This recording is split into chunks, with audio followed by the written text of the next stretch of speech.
La formule du serment fait référence à la loyauté à la charte de la transition, aux lois et règlements en vigueur, dont la violation constitue le parjure, prévu et puni par les articles 12 à 14 de la loi 2017-041 AN du 4 juillet 2017 portant prévention, détection et répression de la corruption et des infractions assimilées.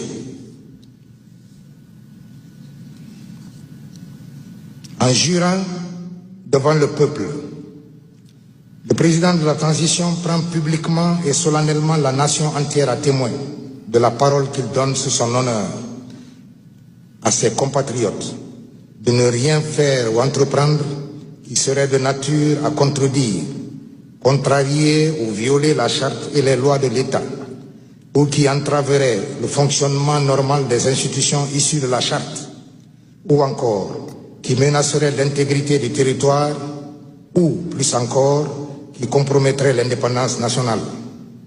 L'expression « respecter et faire respecter scrupuleusement » contenue dans le serment prévu par la charte impose au chef de l'État un devoir sacré de constance dans la fidélité et l'obéissance aux préceptes qui y sont édictés et sur lesquels, en sa qualité de chef de l'État, il doit régler ses actions, conduire la politique de la nation, inspirer, guider et contrôler l'action gouvernementale.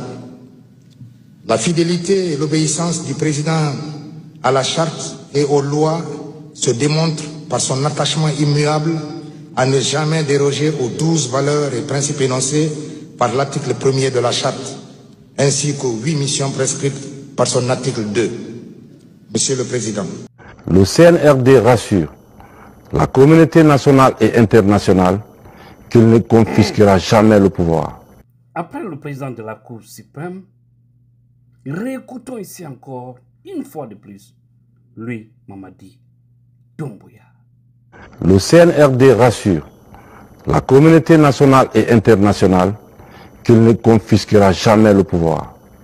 Les membres du CNRD, du gouvernement et des autres organes de la transition ne feront pas acte de candidature aux prochaines élections. Je voudrais ici réitérer mon engagement que ni moi, ni aucun membre du Comité national du Rassemblement pour le développement et des organes de la transition ne sera candidat aux élections à venir. Nous devrons œuvrer ensemble pour poser les bases d'une société réconciliée et engagée pour son développement socio-économique. À quand les élections libres et transparentes dans ce pays? Est-ce que vous avez un délai? Et serez-vous candidat? Je pense que j'ai été clair et je vais l'être aujourd'hui encore avec vous, que ni moi, ni aucun membre de cette transition ne sera candidat à quoi que ce soit. Vous avez écouté, n'est-ce pas? Comment est-ce que des personnes sérieuses dans un pays, ceux qui se disent sérieuses, peuvent valider l'usurpation, peuvent valider le non-respect de la parole donnée d'un homme qui a juré devant les hommes de respecter le contenu d'une charte qu'eux-mêmes ils ont écrite. Personne les a fait pression. Personne. Ils n'ont pas eu une pression derrière eux. Ils l'ont fait tranquillement, tranquille. Mais aujourd'hui, ils veulent fouler tout ça au sol pour nous faire croire, ou en tout cas, pour laisser un héritage très mauvais dans notre pays. Un héritage qui veut tout simplement dire qu'en Guinée, le respect de la parole n'est pas sacré. Alors, on a écouté nos ancêtres dire qu'en Afrique, la parole doit être sacrée. En plus forte raison, si vous jurez encore sur le Coran et la Bible, Mamadi s'est répété à plusieurs fois. Et vous l'avez même écouté encore ici. Il dit, je le réitère encore. C'est-à-dire, il avait dit une fois, deux fois, il dit encore, je réitère. Ça veut dire, je reprends ce que je vous avais dit.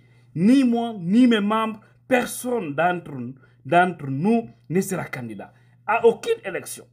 C'est-à-dire communale, législative, présidentielle, toutes ces élections-là. Chers Guinéens, vous pensez que nous sommes contre Mamadi Doumbouya? Non. Moi, en tout cas, personnellement, je ne suis pas contre lui.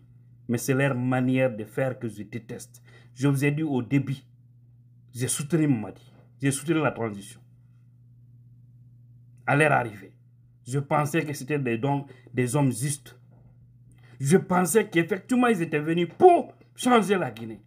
Si c'était un opportuniste, ça allait trouver que je suis à Conakry. Je vous ai dit ça plusieurs fois. Si c'était un opportuniste, ça allait trouver qu'ils avaient des grands privilèges dans les mains de ces gens-là. Oui, certains proches de Mamadi ne peuvent pas me dire le contraire. Pour éviter la polémique, et vu que j'ai promis, je ne vais pas prononcer de nom ici. Mais ils sont au moins 4 qui me contactent de temps à autre. C'est quand j'ai menacé tout récemment, ils ont arrêté de me contacter. Peut-être tu me regardes parce que ils m'écoutent tous. Beaucoup de gens du CNRD m'écoutent. Et mes messages, c'est pour vous. Vous devez laisser. Vous devez laisser quelque chose de positif à vos enfants. Arrêtez d'aller vers l'interdit. Ne poussez pas Mamadi à être candidat. Et Mamadi ne doit pas accepter d'être poussé. Lui aussi ne doit pas avoir l'ambition de se présenter à une élection. Sinon, il va échouer. Et son échec sera une honte, une humiliation. Et pourquoi pas une arrestation. Je répète encore, ici, j'ai dit, l'homme, c'est sa parole. Une personne qui n'a pas le respect de sa parole donnée n'a pas de valeur.